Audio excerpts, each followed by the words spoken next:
Mr. John McAfee.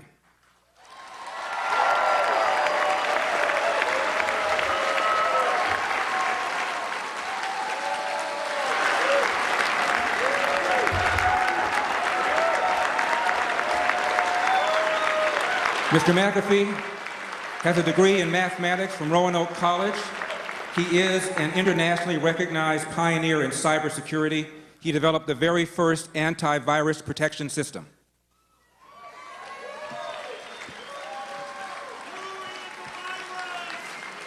Good luck. Larry Elder. Just call me Larry. Mr. Darrell Perry.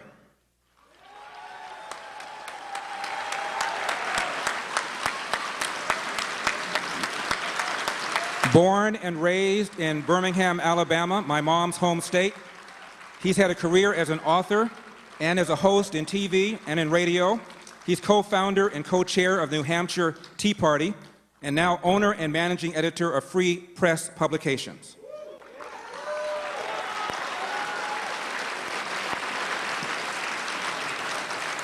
Governor Gary Johnson.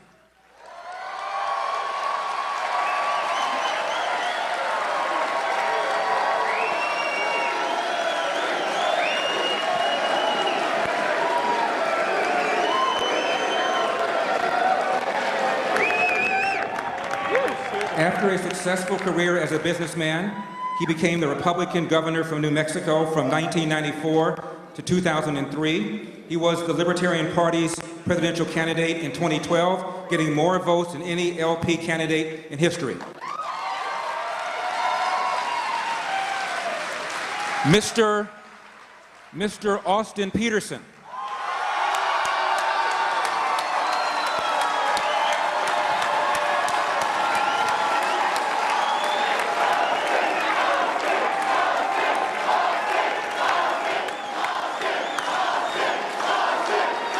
Mr. Austin Peterson is owner. He is owner and CEO of Stonegate, a consulting firm specializing in photo and video services. He was an associate producer of Freedom Watch, starring Judge Andrew Napolitano on Fox Business Network. And finally, Dr. Mark Allen Feldman. Dr. Mark Allen Feldman.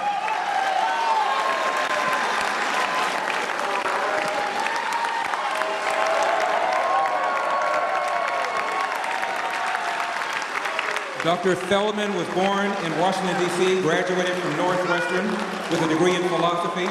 He is an anesthesiologist and practiced at Johns Hopkins for 11 years. I want to welcome you all.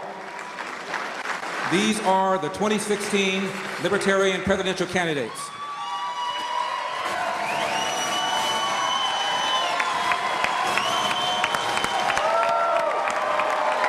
Watching a Libertarian Party debate for the very first time, have no clue what a Libertarian is, please tell us what is a Libertarian and what is the difference between a Libertarian and a conservative? Is this part of my opening statement? Pardon me? Is this part of my opening statement? Sorry. Thank you. Mr. McAfee, you have 30 seconds for an opening statement. God bless. Seconds, please, people. Please.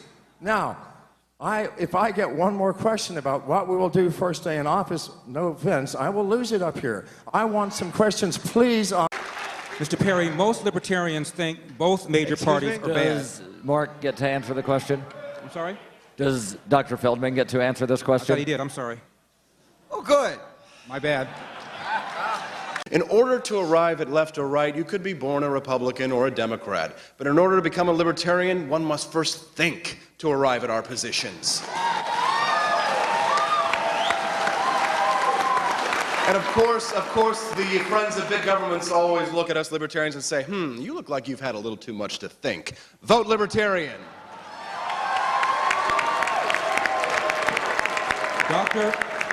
Dr. Feldman. I'm a doctor, not a governor, but thank you. I said Dr. Feldman. Oh, I'm sorry. It's okay. Mr. Peterson. Well, I'd like to build a wall around Donald Trump and make Bernie Sanders pay for it. Between an employee. Borders are imaginary lines drawn on a map by politicians. Policy. Oh, yeah, it's, the ship is here. The immigrants are here. Dr. Feldman? I was buzzed over a couple of times. Yeah. So America is the land of opportunity. Give us your poor, your tired, your huddled masses yearning to break free. I will streamline this immigration system, and we will have liberty. We're immigrants. What does the illegal mean? Our first immigrants had to stay in America for 6 months to become an American.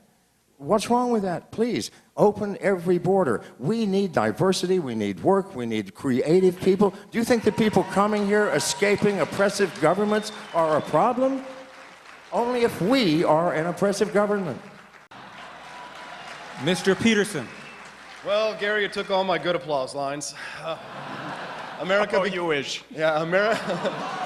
Many people in here, and I actually do want a show of hands, love grandmas. How many of you would donate money to feed grandmas?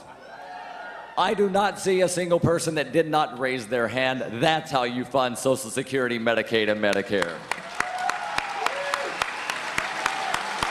Governor Johnson.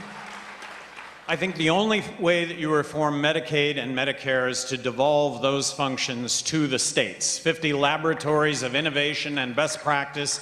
As governor of New Mexico, in my heart of hearts, if given a fixed amount of money, I could have delivered health care to those on welfare and those over 65. With regard to Social Security, it's absolutely fixable, but it's raising the retirement age, it's having a very fair means testing, it's being able to self-direct those funds in a way that you see fit. One of the great untold inequities in our country is that poor people who pay into Social Security their entire lives and die, that money reverts to the government as opposed to their heirs. That could be passed on to their heirs, and that could also be a part of very fair means testing. Mr. Perry. I answered first. I'm sorry, Mr. Peterson. Peterson. How did they create the system that we have? The bounty, the cornucopia, the horn of plenty. The Thanksgiving feast came because they had private property rights and they had free markets, and that's how we will take care of the poor.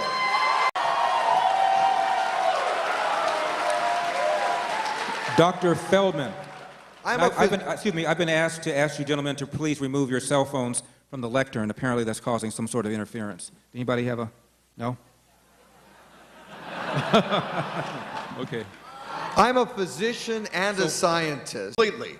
If we are to have taxes, why not a lottery? A lottery is just a tax on people who are bad at math. Roads, roads, roads. Where we're going, we don't need roads. Because the truth is that in the future we'll have a jetpack. The statists are unimaginative. They don't see a future where freedom can solve the problems that are... And if they won't be fair with us, we'll trade with somebody else. I have a big trade deficit with my barber. I give him money, he gives me haircuts. He never gives me money. On the planet.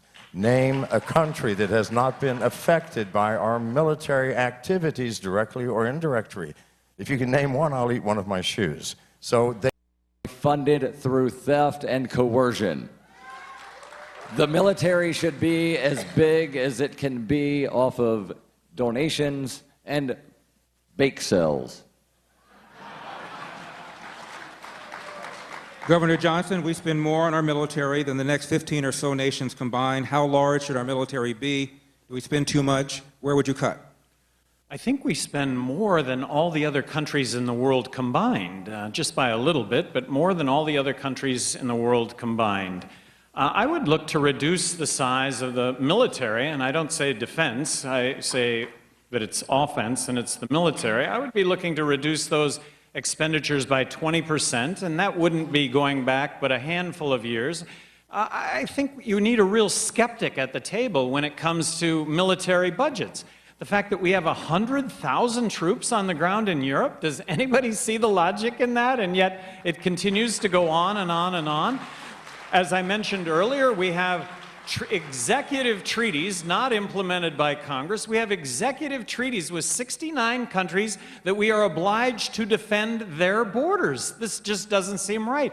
The fact that we have bases anywhere in the world when right now we can fly aircraft from the United States, and because of our refueling capabilities, we really don't need any Air Force bases. So how about a skeptic, and let's start with a 20% reduction in the military, which would not reduce our ability to provide for an impenetrable national defense. Defense. Has one of the best foreign policies in the world, and they are in no way isolationist. How many people have ever had Swiss chocolate, Swiss cheese, and a Swiss Army knife? Non-intervention is not isolation. Governor Johnson. Make no mistake, if the United States is attacked, we will attack back. And we should have an invincible national defense, not offense. And so diplomacy to the hilt. Engage countries in talk, in negotiation. Ultimately, negotiation, I think, is free trade. Free trade, I think, unites the world, and that's something that needs to be always promoted. But no, the United States, as President of the United States, no, I'm not isolationist. Mr. Perry. Mr. Peterson. It is not we non-interventionists who are isolationists. It is those who go and... Dr. Peterson? Excuse me, Dr. Feldman, when does life... I own very firm religious convictions. I don't mix dairy products and meat products, but I don't think a cheeseburger should be illegal. We have gone so far that it should be a crime for a woman to have an abortion. I have no idea when life begins. I think criminals shouldn't be able to get guns. I don't know how to stop them because they don't seem to follow the law. Right. I believe in a world where gay married couples can protect their marijuana fields with fully automatic machine guns, baby. Oh yeah. Confuse the distinction between government and society. If it is a government building, then perhaps there should be unisex. But private property owners have the right to discriminate if they so choose, and that is freedom. Dr. Feldman. As a physician, I think it's a very good idea to have two separate bathrooms. One for people who wash their hands and one for people who don't. By Congress, Jesus could not judge properly.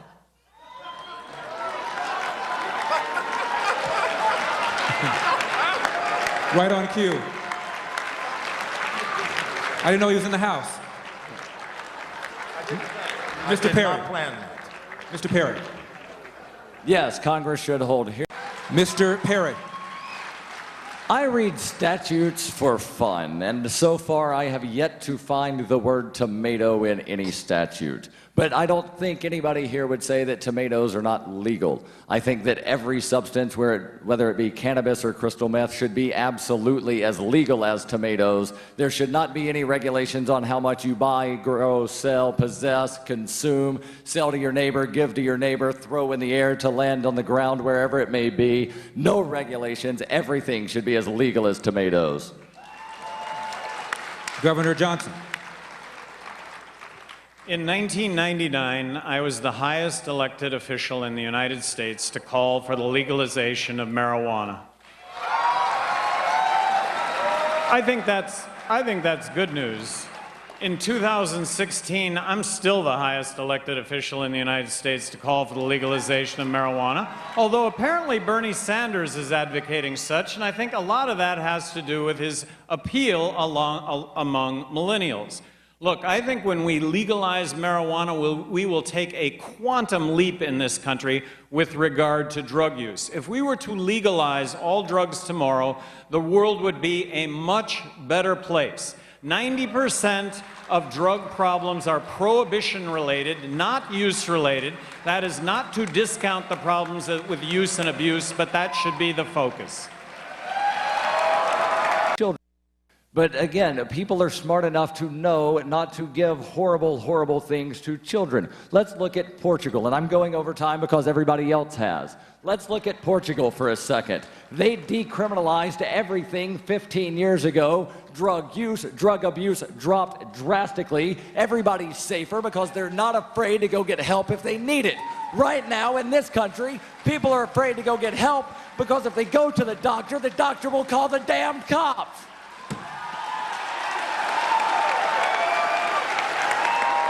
Governor Johnson, would you at least make certain drugs illegal for children? Well, the reality is that no law is going to pass to legalize drugs unless it contains a provision that children are not allowed to use it. Now, that said, as a parent, I mean, my message to my kids was, look, I'd be naive to think that you wouldn't be trying these drugs. But the problem with drugs is quality, quantity unknown. It's prohibition. And first and foremost, I love you. I love you both. So if you find yourself in a position of being impaired, whether it's alcohol or drugs of any kind, call me, because I'm going to come and I'm going to pick you up because I love you. And that's what we need to tell our kids, is that we love them. Child in danger, because I do believe that children do need some protection. Yes, you should not be able to sell heroin to a 5-year-old.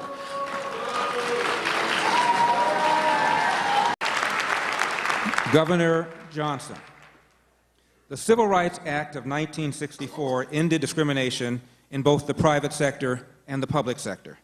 Senator Barry Goldwater voted against it for libertarian reasons. He did not feel it was the government's job to tell a private business owner what to do. Senator Al Gore Sr. voted against it because he opposed integration. If you had been in the Senate, how would you have voted? I would have voted for it.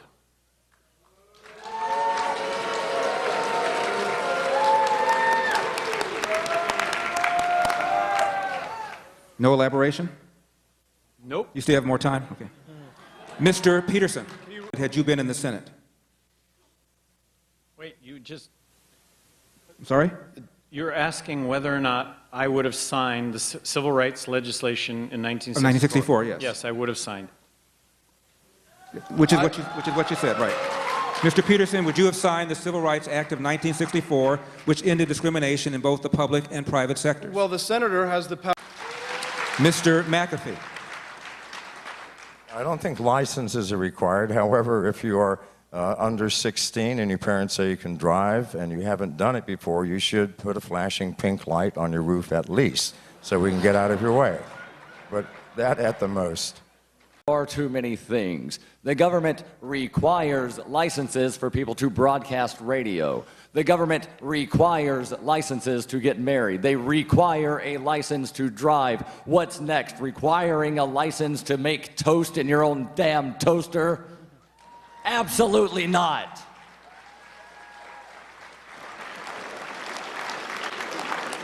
Governor? I think government has a basic responsibility to protect us against individuals, groups, corporations, foreign governments that would do us harm.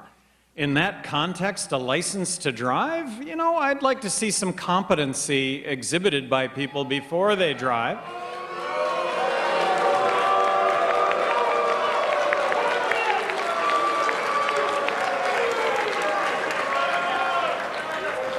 As governor of New Mexico, I vetoed a whole lot of bills. I vetoed the haircutting license. I vetoed all sorts of licensing, but license to drive? I mean, you could, arguably, you could have an insurance requirement, I guess, that then the insurance company would determine. I mean, you got people that are blind that would be on the road, I think, that would actually continue to drive until they hurt somebody.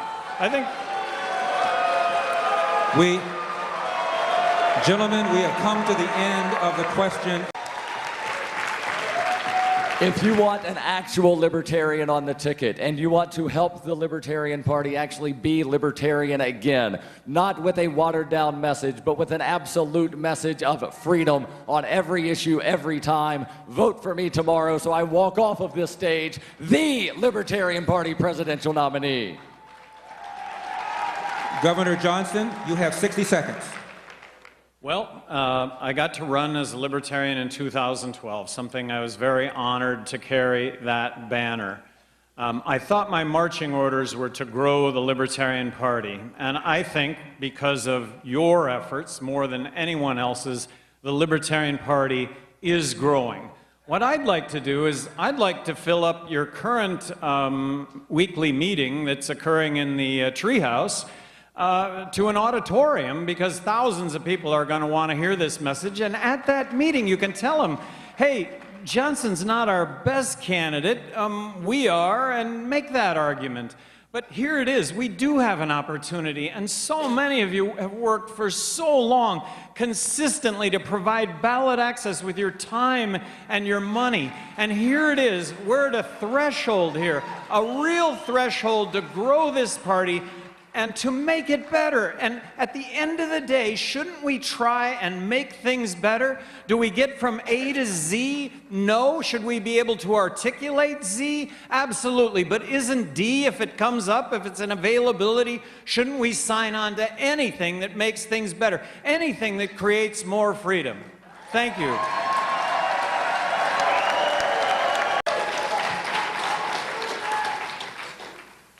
Dr. Feldman, you have 60 seconds.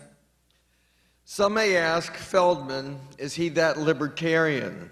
I am that libertarian. I'm that be what you want to be libertarian, that you look good on TV libertarian, that Muslim libertarian, that Jew libertarian, that Christian, atheist, Hindu libertarian, that Rothbard libertarian, that Jefferson libertarian. You know I'm not messing libertarian. That LGBTQ libertarian, no sex libertarian, that MLK Jr. Malcolm X libertarian, that revolutionary honor hall Ron Paul libertarian, that Richard Winger Bill Redpath ballot access libertarian, that Darrell W. Perry no apologies anarchist libertarian, that Gary Johnson New Mexico success libertarian, that Austin Peterson freedom ninja in your face libertarian, that John McAfee world-class badass libertarian, that no pain, no gain, get those petitions signed in the rain libertarian, that sorry I'm not sorry libertarian, that can't stand the infringements and abuses libertarian, that right here, right now, no excuses libertarian. I'm that libertarian.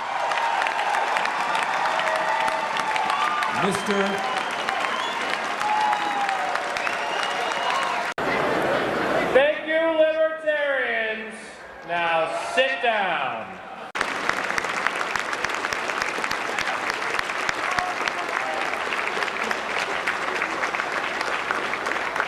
I've been to not.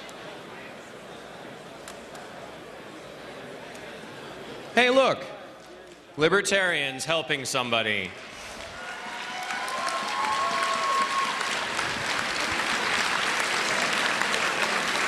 If you want to go up and thank Dr. Feldman personally for helping out, he's right there, right behind Alabama.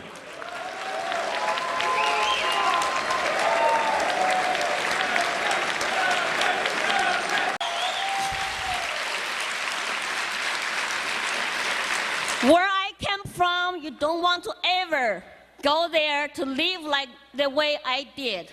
Where government tells you what to eat, how much to eat, what to wear, what is your approved hairstyle, what is the, approved speeches, and what to read, what the songs to sing, what the kind of dance you should do, and how many people should share one bathroom.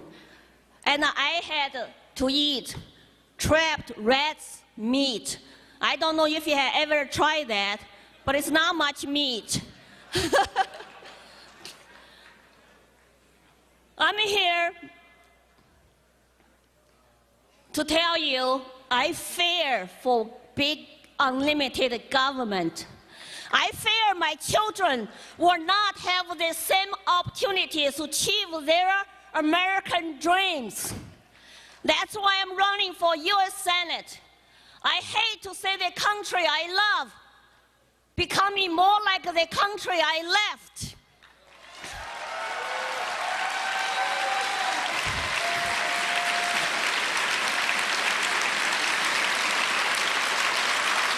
In Colorado, the birthplace of Libertarian Party, this year we have a shot. Michael Bennet is a weak candidate. He voted 92% of time with Obama and his party leadership. He sold himself out to special corporate interests with $7 million from lobbyists, bankers in his war chest for re-election campaign. 5 Republican candidates on the ballot. Each of them has some serious issues. I am the nominee for Libertarian Party. My story is resonating with Colorado voters. I will be in my first debate next Thursday night to counter-strike 4 other Republican candidates. He's coming. He's moving. Everyone let him get through. We're going to get this done.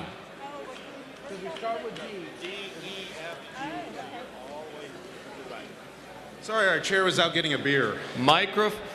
That is perfectly acceptable in the Libertarian Party. Why didn't you get me a beer? I'm standing in. I'm standing in. All right. Microphone. Go ahead. Michael Hautzinger, representing the great state of Idaho. In Idaho, we're known for more than our potatoes. We're the gem state because our state is rich with resources, which is probably why the federal government still retains over 60% of our land. Please cut in line. There you go. Thank you.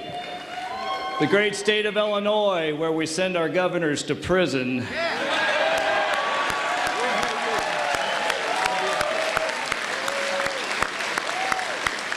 Hauptman.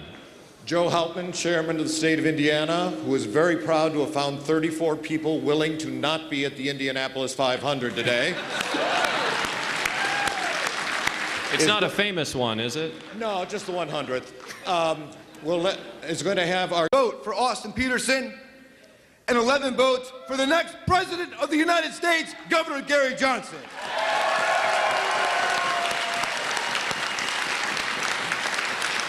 New Hampshire. Nice try, Brett. New Hampshire is the freest state in the Union. Because New Hampshire has the highest per capita of libertarians, we will survive the zombie apocalypse.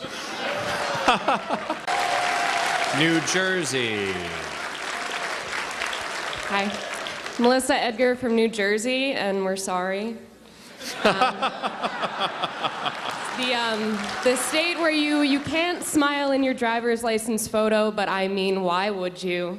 The most densely populated state with quite a dense population, the Garden State, but chances are you're not zoned for one. With the worst property tax and possibly some Stockholm Syndrome, New Jersey cast their vote. And please excuse me for stepping to the microphone too early. I don't understand alphabetical order. I went to public school. That's 13. Thank you. New York. Thank you, Mr. Chairman. The great Empire State of New York is the land of taxes and government giveaways, political corruption, and the rising Libertarian Party is proud to announce that we have 0 no votes, 1 for Dr. Feldman, 3 for John McAfee, 3 for Darryl Perry, 16 for Austin Peterson, and 16 for Gary Johnson. Thank you. J.J. Summerall is state chair. come to North Carolina. We assure you we have enough bathrooms for everybody. McAfee and to Port Peterson. Thank you. Ohio. OH. I'm legally obligated to do that. Oklahoma. Greetings from Oklahoma, a state ranking #1 in the incarceration of nonviolent women to the rate of 2 times the national average, and answering the question, why aren't there more women in the party, with maybe we have them all locked up. South Dakota delegate, my name is Yvonne Rainey, and I am here to cast the one and only vote representing South Dakota for the one and only Gary Johnson. Tennessee. The great state of Tennessee, where we recognize that internet polls don't mean jack shit. Which has qualities and blessings more numerous than the stars, which I might add, the stars at night are big and bright.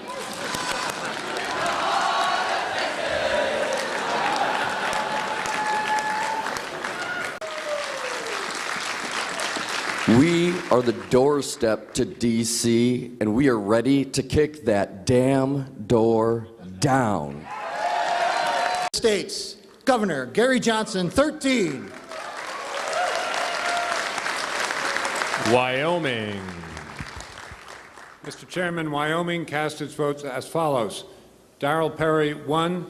The next President of the United States, Gary Johnson, 2. Thank you. Alabama. And it has also produced the gems of Clinton and Huckabee. We're sorry, we have a long way to go. Votes to cast, and they are as diverse as the diversity of our delegation. We cast 1 vote for Vermin Supreme.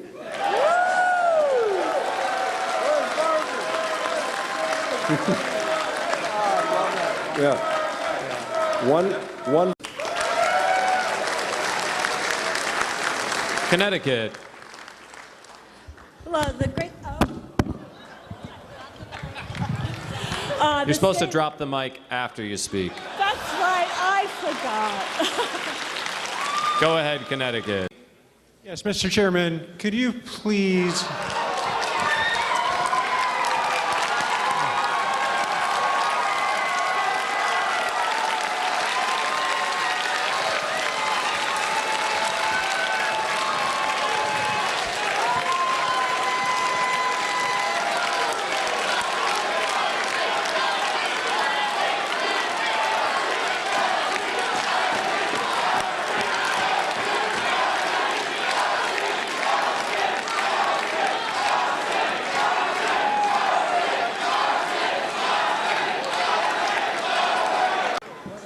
Microphone 1.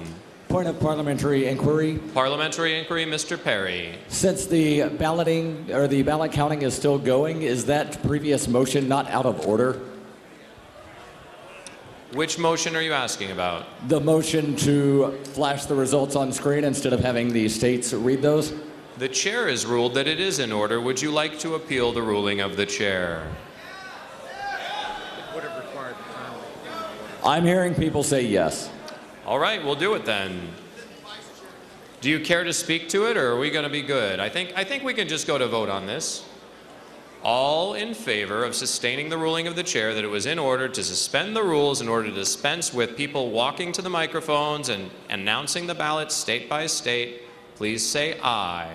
Aye. All those who wish to overturn that ruling of the chair, please say no. The ruling of the chair stands. Microphone number 2. Mr. Chairman, having a national convention, I am reminded of a certain custom that the chair used to participate in which he raised his hands, and when he did, we chanted, 1-800-ELECT-US. And it seems to me this would be an interesting way to pass the time. Let's try it. I'm going to raise my hands, and everyone's going to chant 1-800-ELECT-US. Let's see how this works. 1-800-ELECT-US! I like that. Hey, let's see if we can update it for the modern age. Maybe if I raise my hands, everyone can say lp.org. lp.org. These hands are magical. Thank you. Those vote totals match what you turned in. If you see anything that is incorrect, please raise a hand real fast.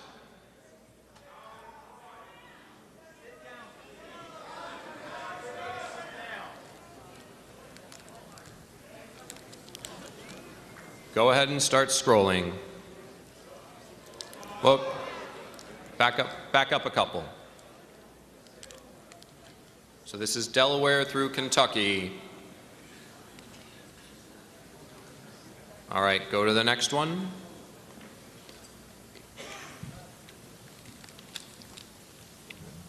Indiana through Mississippi. Back up one.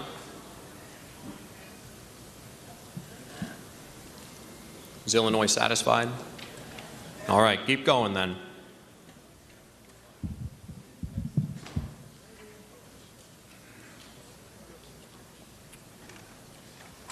All right, that's through New Jersey. Go ahead.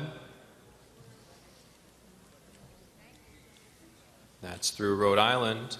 Everybody good on this one? All right, let's keep going. Just don't go too far. It's Pennsylvania through Washington, West Virginia. Alphabetically the last state, right? Oh, Wyoming. You got in there. All right.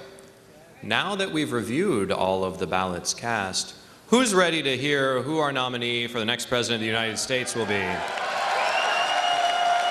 Madam Secretary, please display the results of the election.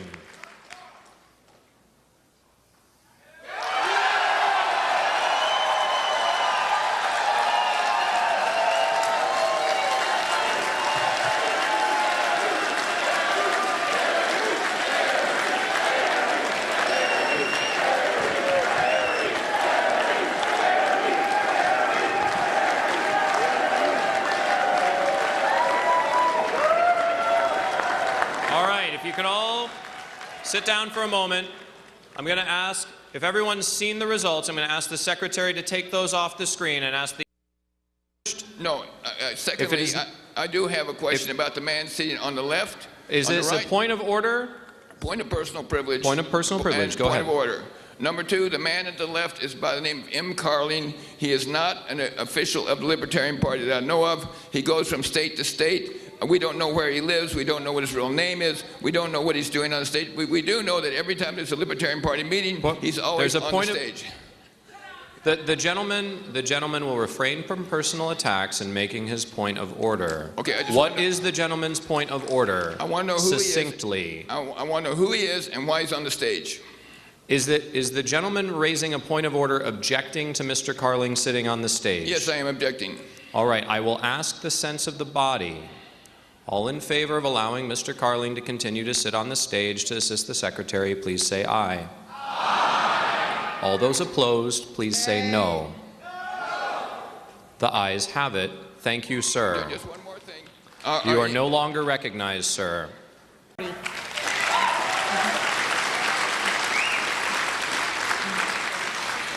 I want to thank Governor Johnson for his selfless work in running for president not once but twice to represent this party.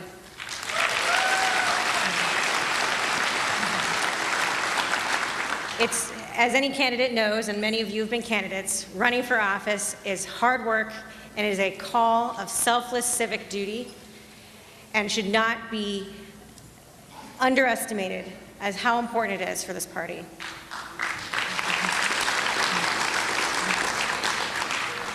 I happen to have a personal relationship with Governor Johnson, and I can tell you that he's a good man.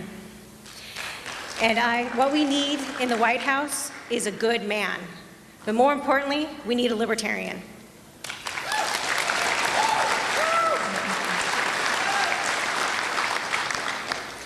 So I want to take this time to call for party unity. I have been somewhat distressed to see the fractious nature of the primary season in this party. Because ultimately, at the end of the day, we're all libertarians, and that makes us better than every Republican and every Democrat out there.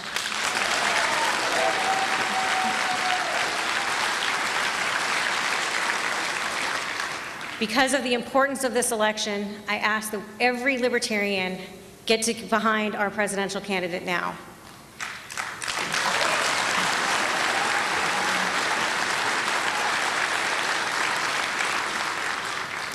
I want to tell you a little story. About a week and a half ago, I went to Salt Lake City and I visited with Governor Johnson. He found out for the first time that he was polling at 10% in a Fox News poll. We were getting national media like we've never gotten in 2012 or in any other time. And I have never seen Governor Johnson so fired up. And I want to ask him to pledge to us today that he's going to hit the trail for the next 5 months with that same fire. Because that's what we need. It's what we need in order to really make a dent. Because every year we fight for ballot access, we fight for debate time, and we get nothing. This is our year to break through, and we need to have activity and throughout the entire party supporting Governor Johnson to do this.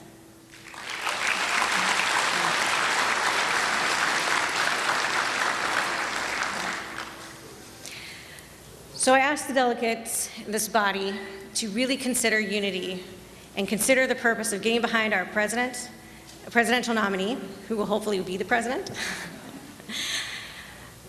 as you make your decision today. Because ultimately, this is not about any individual person, but this is about this party moving forward. I share with many of you the same concerns about Governor Weld. I am very protective of this party because over the last 5 years, I have bled yellow.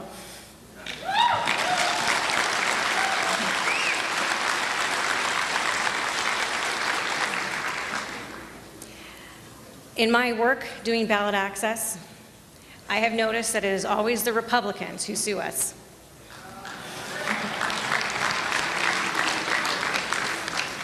So I do not apologize for being protective of this party, and I don't think any of us should. So I want to ask Governor Weld if he is going to be this party's nominee, if he will stand up here and swear to this body that he will not betray us and that he is not a Republican.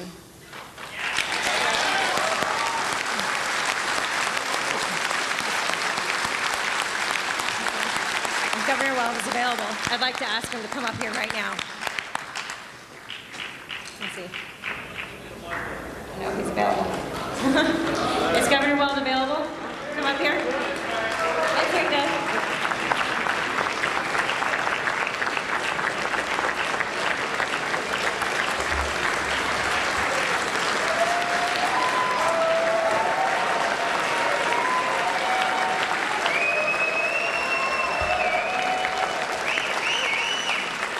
Will you look me in the eye, and will you look every Libertarian in the eye here who has fought for this party for years and fought for our rights and tell us that you will not betray us?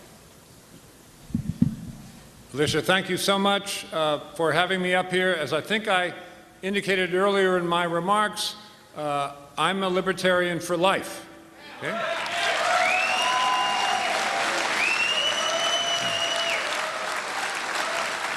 I look forward to having the opportunity, if nominated, to work with Governor Johnson and you over the next 5 months on the business of getting us elected, not only in the White House, but down ticket, and then the business of governing, as to which we will need a lot of help. Thank you.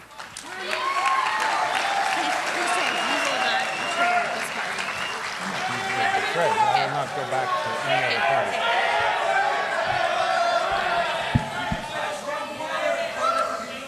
I couldn't quite hear, but Libertarian for life means not go back to any other party, just for the sake of clarity.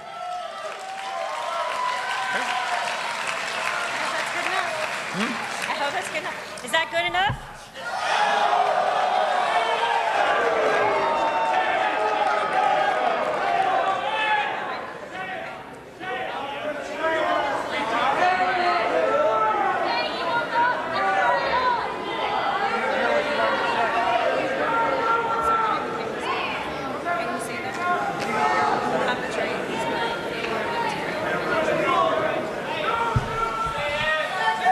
Well, if rejoining another party means a betrayal of the Libertarian Party, yeah, no, I will not do that.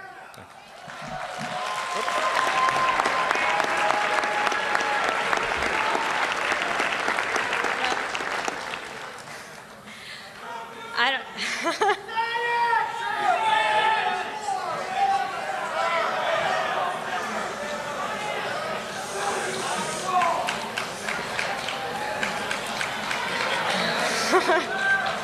Okay.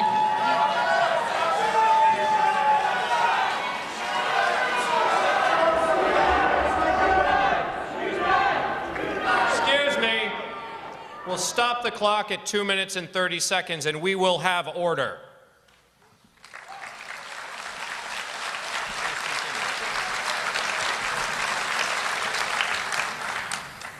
Look, I think it's important that we have Gary fired up. And I want him to be excited and to have the full resources that he can have behind this party, because this is such, liberty is so important. It is more important than any of us here. The Constitution is more important than any of us here. I want you to vote your hearts. I'm going to vote my heart, and I'm not sure even what that is yet. But somebody came up to me right after Governor Johnson won, somebody who I respect. And he said to me that we need to have unity in this party and that I might be the person that can bring it. I don't know if that's true or not, but I don't know if Governor Weld has allayed any of your fears. No? But I asked you to consider Governor Johnson's wishes. I asked you to consider your heart, and I asked you to consider your principles. And if you call me to serve, I will stand up and serve. But as I said, the Libertarian Party and liberty means more to me than anything else, and so I want what's best for this party. Thank you.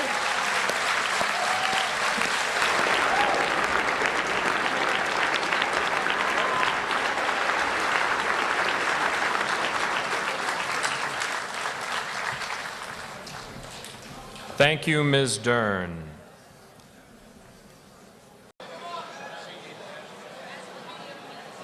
Video feed 2, please.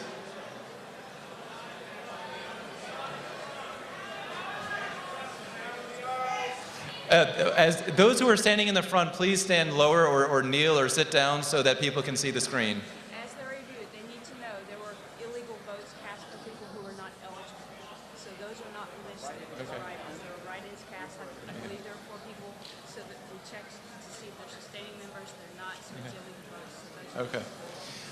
There were some votes cast for, these are write-in votes for members that you are not allowed to vote for by our bylaws. Primarily, these were because they were not sustaining members. So if you see that one of your write-ins is missing, that's almost certainly why. If there's any other issues, please raise it a point of order, bring it to my attention or to the attention of the Secretary's table. Please go ahead and delegation chairs or state chairs, please review the information that you see on these screens to make sure that they match. A little bit slower.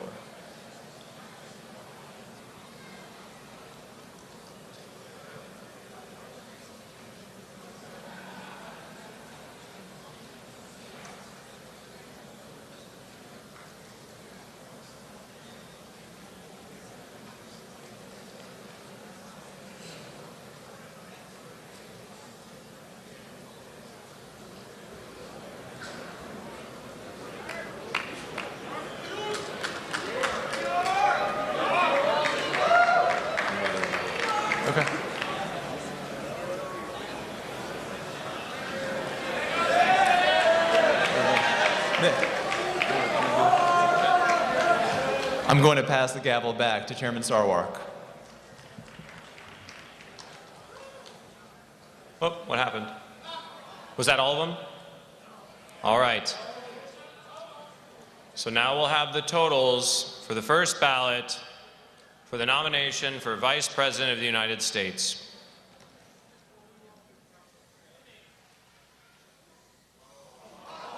William Weld, 426 votes with 49%.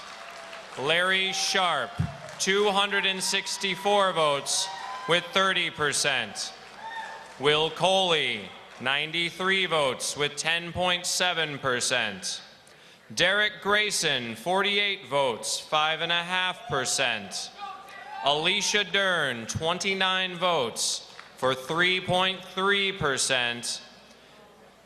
Write-ins for Daniel Hogan, 1. Austin Peterson, 1. Gary Johnson, 1. And the votes for none of the above were 6. No candidate having achieved a majority, we will have a second ballot. Mr. Wheat.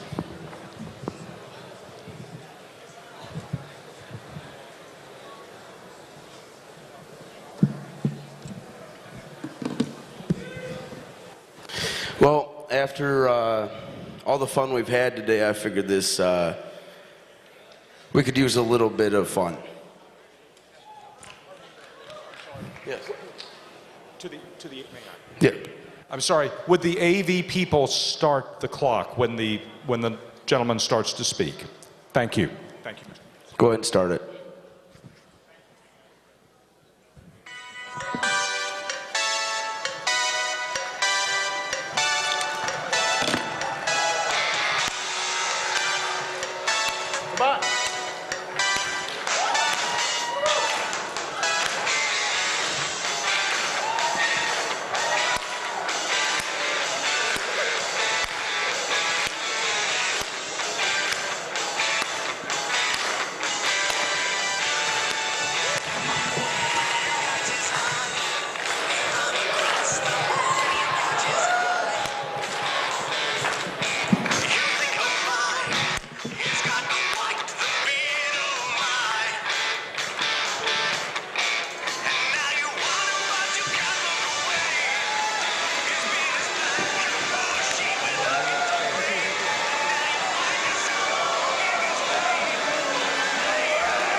Sorry, it was a dare. I'm going to go ahead and drop out. Get off the stage. You're making an ass out of yourself. Anybody got any nerve to throw him out? Idiot. I guess. Point of order, Mr. Chairman. Moron! I'm sorry. Did the gentleman leave his mobile phone? Throw it in the audience.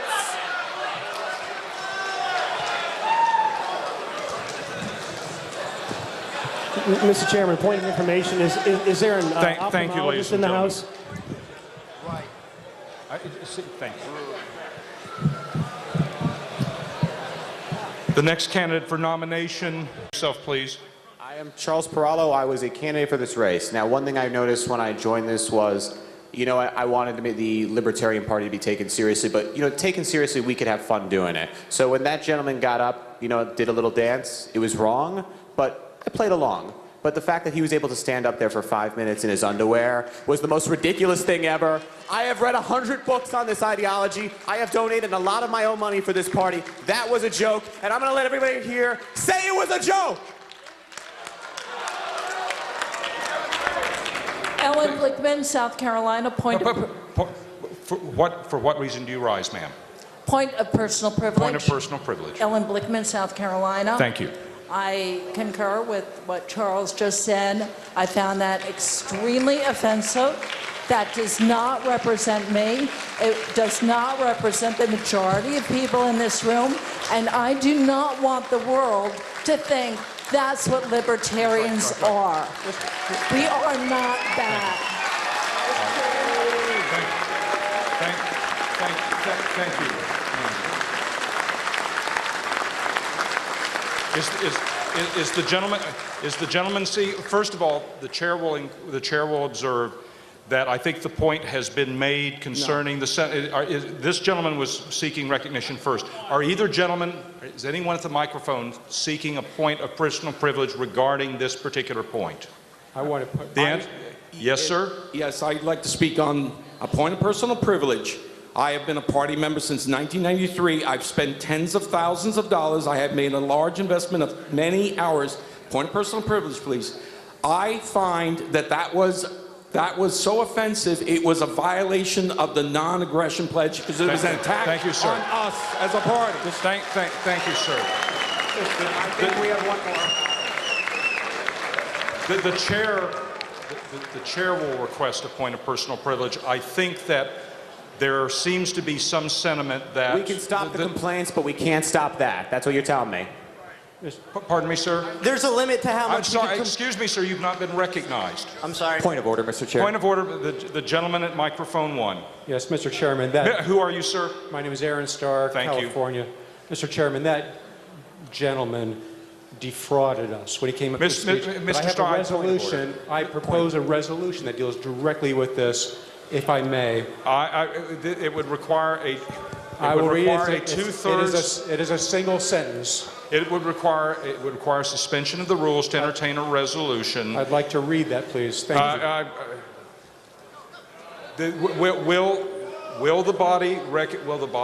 The chair will entertain a motion to suspend the rules. Point of order. From Point whom? of order.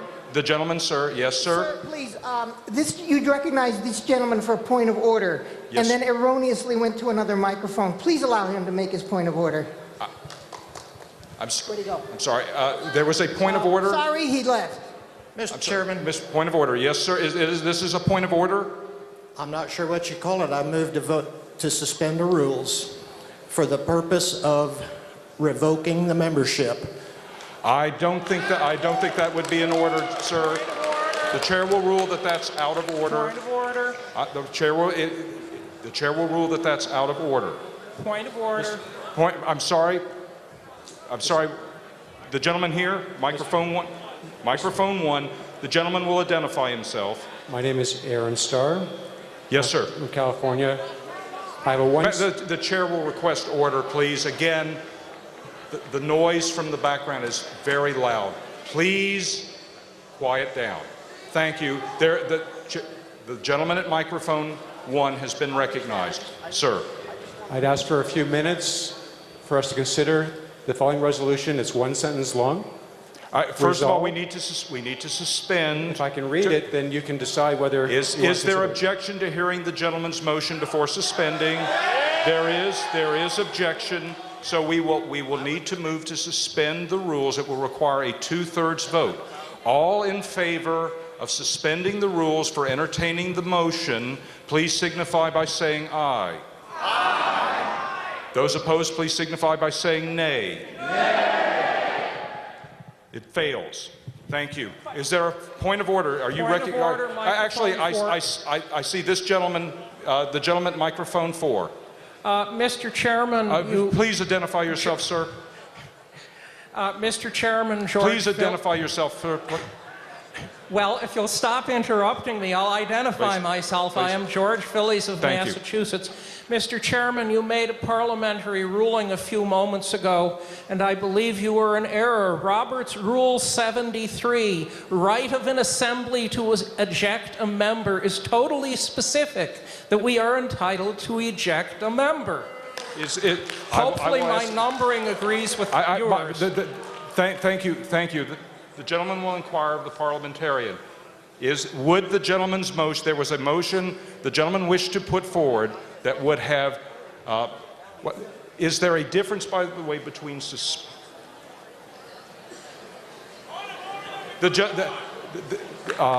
Dr. Phillies, the parliamentarian is informing me that you are correct, sir, that evidently the motion would be in order. Thank you, sir, for the correction. And therefore, we go back to the motion, since you... That is correct. I will recognize, there was a gentleman who sought to make the motion.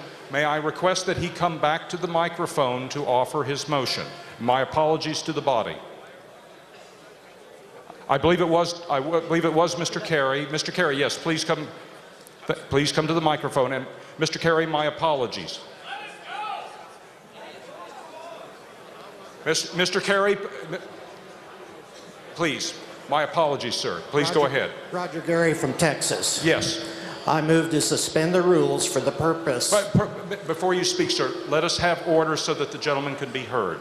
Please go ahead. I move to suspend the rules for the purpose of considering, and I don't know whether you want to say eject, suspend his membership, kick him out, whatever. Well, I think we need to be specific, sir. And for how long do you seek the suspension? At least through the remainder of this convention. No, I'm sorry, sir. I didn't make myself clear. For how long do you seek to suspend the rules for consideration of your motion? 5 minutes, 10 minutes? I think 5 minutes should be 5 minutes. All right. Please. Sufficient. Okay. And again, you seek to revoke the gentleman's membership. You seek to remove him from the convention. What are you seeking to do with your motion? Personally, I'd like to revoke his membership. I'm sorry. Again, ladies and gentlemen, please. Dr. Lark, a point of personal privilege. I'm sorry. Please. We'll wait. Let us wait until we have quiet, which seems to be arriving through spontaneous order. The gentleman may I interrupt you, sir? The gentleman is making a point of order. The gentleman, microphone. Point of privilege or point of order, sir? Point of privilege, sir. Mr. Sarwark. Mr. Chairman, I have been so proud of this body for the last 3 days. I'm still proud of this body, but I would ask, as a point of privilege, if we could display the vice presidential results, dispense with this, and move on with the business of the Libertarian Party.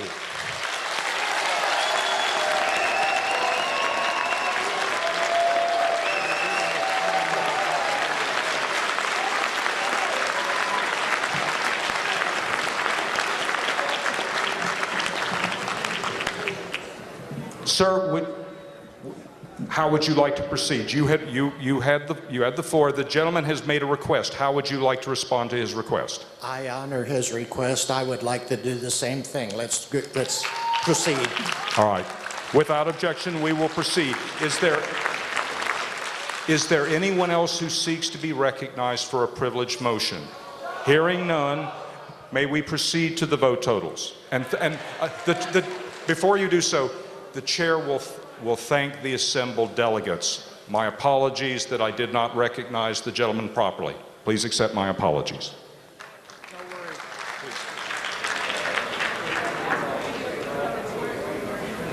Will the AV people display number 2? Is this correct? Thank you.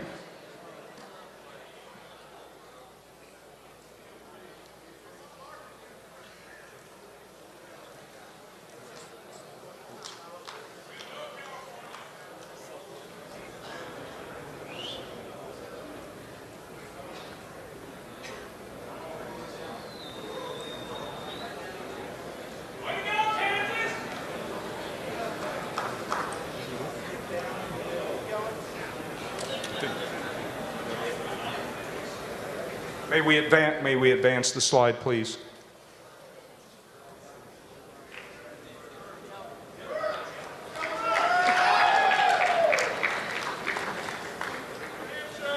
May we advance the slide, please?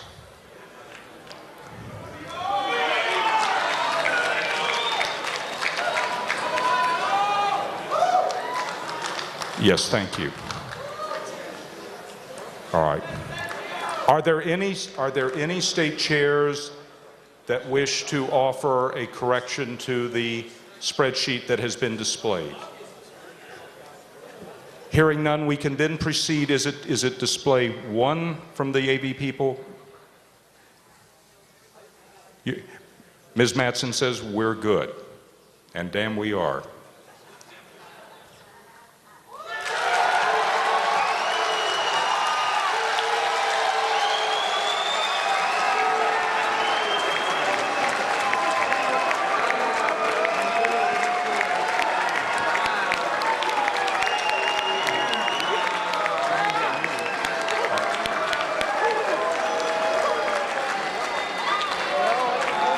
Thank you, ladies and gentlemen.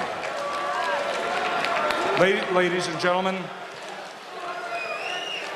is there a desire on the part of the body to suspend the rules to hear from the vice presidential candidate?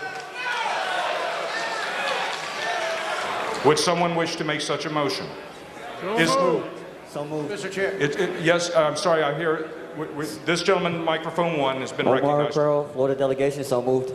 It's been moved. Is there a second? Been moved and seconded. Is there objection? There is objection. We'll move to suspend the rules to hear for 5 minutes. Is that the gentleman's intention, 5 minutes, from the vice presidential candidate? All in favor of suspension of the rules for giving 5 minutes for the vice presidential candidate, please signify by saying aye. Aye. Opposed, nay. I believe the ayes have it. It was a 2/3. We are suspended. Is the vice presidential candidate available? He is. Mr. Chair, point of information. Point of information, microphone 2. Before we ladies and gentlemen, if I may have order. Before we recognize the gentleman, I've been asked to announce. Point of information, microphone 2. Point of information, yes, sir. Please identify yourself. Thank you, Dr. Lauer. Kevin Ludlow from Texas. Is there an intention of this body to vote on the chair after we